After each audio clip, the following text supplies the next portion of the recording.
ফুল আমার বড্ড প্রিয়। আমি তাই নিজেকে নিজে প্যাম্পার করি, কারণ ফুল আমাকে আনন্দ দেয়, মনের স্নিগ্ধতা প্রদান করে আর আমার মনের যত্ন নেয়। কেউ যত্ন না নিলেও আমি নিজেই নিজের যত্ন নিই, আর সবাইকেই নিজেকে প্যাম্পার করা উচিত। সে যাই হোক, আজ শুভ রামনবমীর দিনে আমার ভাইয়ের বাড়িতে আমার ভাইয়ের দুটো বাচ্চার আজকে হাতেখড়ি, সেটাই তোমাদের সাথে শেয়ার করছি।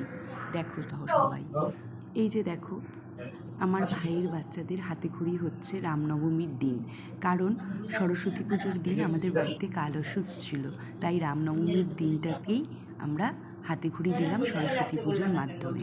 ওরা কিন্তু টুইন বেবি, আর সত্যি এই দিনটা আমাদের পরিবারের কাছে খুবই স্পেশাল, তাই ভাবলাম তোমাদের সাথেও একটু শেয়ার করি এই সরস্বতী পুজোর শুভ মুহূর্তটাকে। লেট হলো পোস্ট করতে।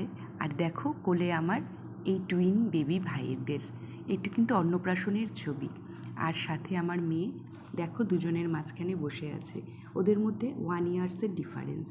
যাই হোক, আমার এই ভিডিওটা তোমাদের কেমন লাগলো? আশা করি ভালোই লেগেছে। টাটা। যদি তোমরা আরও এই ভিডিও দেখতে চাও তাহলে আমাকে কিন্তু কমেন্ট করে অবশ্যই জানিও। আর সবাই ভালো থেকো, সুস্থ থেকো, নিজের যত্ন নেবে আর নিজের মনের আর পরিবারের যত্ন নেবে। সবাই ভালো থেকো। টাটা।